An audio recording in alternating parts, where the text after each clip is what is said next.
మోహన్ బాబు దాడిలో తీవ్రంగా గాయపడ్డారు. టీవీ9 ప్రతినిధి రంజిత్ నొప్పితో విలవిల్లాడిపోతూ శంషాబాద్లోని ఒక హాస్పిటల్లో అడ్మిట్ అయ్యారు. రంజిత్ పరిస్థితిని చూసి హుటాహుటిన సిటీ స్కాన్ కు పంపించారు వైద్యులు. చెవికి కన్నుకు మధ్య ఉండే zygomatic bone 3 level of fracture అయినట్టుగా డాక్టర్స్ నిర్ధారించారు. ప్లాస్టిక్ సర్జరీ చేయాల్సి ఉంటుందని డాక్టర్స్ తెలిచారు. ఆ రిపోర్ట్ కూడా మనం టీవీ9 స్క్రీన్ పైన చూడొచ్చు. చాలా పెద్ద గాయమైనట్టుగా కనిపిస్తోంది. ఆ ఫ్రాక్చర్ ఏ స్థాయిలో అయిందో కూడా మనకు చాలా క్లియర్ గా సర్కిల్లో మనం చూడొచ్చు. డాక్టర్లు కూడా ఆ గాయాలు చూసి షాక్ అయిన పరిస్థితి కనిపిస్తోంది. కొట్టగానే ఒకసారి మనం చూడొచ్చు, థర్డ్ బాక్స్ లో మనకు కనిపిస్తోంది. రంజిత్ ఒక్కసారిగా షాక్ కి గురయ్యారు. ఏం జరుగుతుందో కూడా ఆయనకు అర్థం కాలేదు. ఆ నొప్పికి విలవిల్లాడిపోయి ఈ స్థాయిలో ఫ్రాక్చర్ అయింది, ఇంత డ్యామేజ్ అయింది బోన్ అంటే అతనికి నొప్పి ఏ స్థాయిలో ఉందో మనం అర్థం చేసుకోవచ్చు. ఆ నొప్పితో విలవిల్లాడిపోతూ అతనికి ఏం జరుగుతుందో కూడా అర్థం కాకుండా పక్కకు వచ్చి అట్లా కూర్చుండిపోయారు మా కొలీగ్ రంజిత్. అక్కడ వెనకాల మనం చూడొచ్చు పోలీసులు ఉన్నారు. మోహన్ బాబుకు జస్ట్ ఒక్క అడుగు దూరంలోనే ఉన్నారు పోలీసు. వాళ్ళెవరూ కూడా ఆ పరిస్థితిని ఖండించట్లేదు, మోహన్ బాబును ఆపే ప్రయత్నం చేయట్లేదు. అట్లీస్ట్ వాళ్ళు షాక్ కూడా అవ్వట్లేదు. మోహన్ బాబు అలా కొడితే కామ్గా అట్లా చూస్తూ ఉన్నారు. దీన్ని కూడా పోలీసులు మరి ఒకసారి పరిగణలోకి తీసుకోవాల్సిన అవసరం కనిపిస్తోంది. ప్రస్తుతం అయితే రంజిత్ హాస్పిటల్లో చికిత్స తీసుకుంటున్నారు. ప్లాస్టిక్ సర్జరీ చేయాల్సి ఉంటుందని డాక్టర్ సత్య చెప్తున్నారు. రంజిత్ ఆరోగ్య పరిస్థితిపై టీవీ9 మేనేజ్మెంట్ కూడా ఆరా తీసింది. అప్పుడు డాక్టర్ చెప్పింది ఏంటో ఒకసారి విందాం. సో లెఫ్ట్ సైడ్ దవడ మీద అంటే ఈ చీక్ ఏరియాలో ఇంజరీ అయింది. సో మేము సిటీ స్కాన్ చేసి చూస్తే దానిలో ఈ జైగోమాటిక్ బోన్ అని ఉంటుంది. జైగోమాటిక్ బోన్ ఫ్రాక్చర్ ఉంది. 3 లెవెల్లో ఫ్రాక్చర్ అయితే అది లోపలికి కొట్టబడిపోయి వాపు వచ్చింది. సో ఆయనకి మాట్లాడొస్తలేదు. తర్వాత మౌత్ ఓపెనింగ్ కూడా చాలా డిఫికల్ట్ అవుతుంది. సో అతను రంజిత్ సిటీ స్కాన్ బ్రెయిన్ తీసినాం కాబట్టి బ్రెయిన్ నార్మలే ఉంది. ఈ ఫేషియల్ బోన్ సిటీ స్కాన్లో జైగోమాటిక్ ఆర్చ్ 3 లెవెల్లో ఫ్రాక్చర్ అయ్యి డిస్ప్లేస్ అయింది లోపలికి. సో దాంతో అతనికి ఎక్కువ వాపు వచ్చింది. చెవులో కూడా నొప్పి వస్తుంది. మౌత్ ఓపెనింగ్ కూడా డిఫికల్ట్ అవుతుంది. సో మాట్లాడడం కూడా ఇబ్బంది ఉంది. సో ప్రస్తుతానికైతే స్టేబుల్గానే ఉన్నాడు.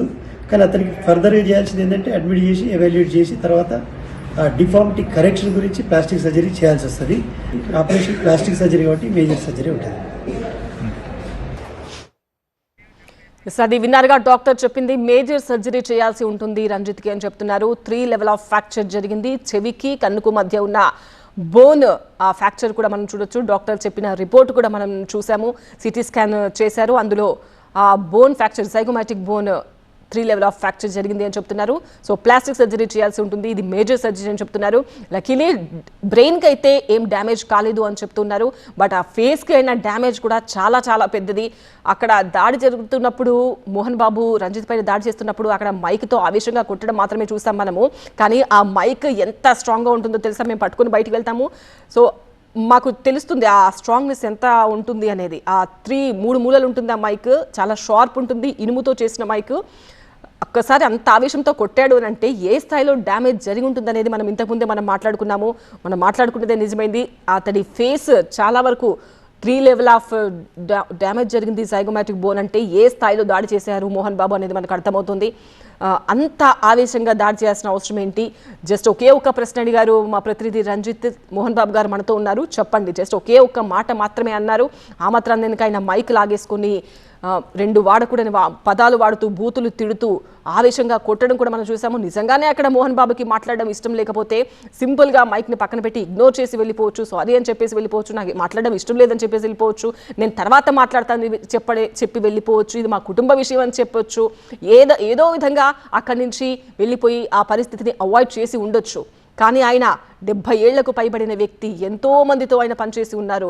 కొన్ని తరాల నుంచి సినిమా ఇండస్ట్రీ స్టార్ట్ అయిన తరం నుంచి కూడా చేస్తున్న వాళ్ళతో ఆయన వర్క్ చేస్తూ ఉన్నారు. సో పక్క వాళ్ళతో ఎలా ప్రవర్తించాలో అతనికి తెలీదా?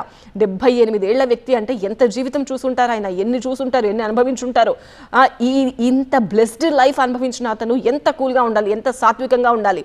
ఇంట్లో ఉన్న గొడవని అతను పరిష్కరించుకోలేకపోయాడు. అవన్నీ కూడా రచ్చకెక్కి పోలీస్ స్టేషన్లో ఒకరిపైన ఒకరు, తండ్రి పైన కొడుకు కంప్లైంట్ చేసుకోవడం, కొడుకు పైన తండ్రి కంప్లైంట్ చేసుకోవడం, అది కూడా ఈ రోజుల్లో, అది కూడా ఆ స్థాయిలో ఉన్న వ్యక్తులు. వాళ్ళేమి తినడానికి తిండి లేక ఉన్న వాళ్ళు కాదు, వేసుకోవడానికి బట్టలు లేకుండా ఉన్న దీనస్థితిలో ఉన్న వాళ్ళు కాదు, ప్రతి ఒక్కరూ సంపాదిస్తున్న వాళ్ళే. చాలా చిన్న మ్యాటర్ అది. వాళ్ళు సర్ది చేసుకోవాల్సింది పోయి నోటితో వాగ్వాదాలు దాటి ఒకరిపై ఒకరు దాడి చేసుకునే వరకు వచ్చింది పరిస్థితి, కంప్లైంట్ చేసుకునే వరకు వచ్చింది పరిస్థితి. అంటే అది ఎంత పెద్ద గొడవ మనం అర్థం చేసుకోవచ్చు.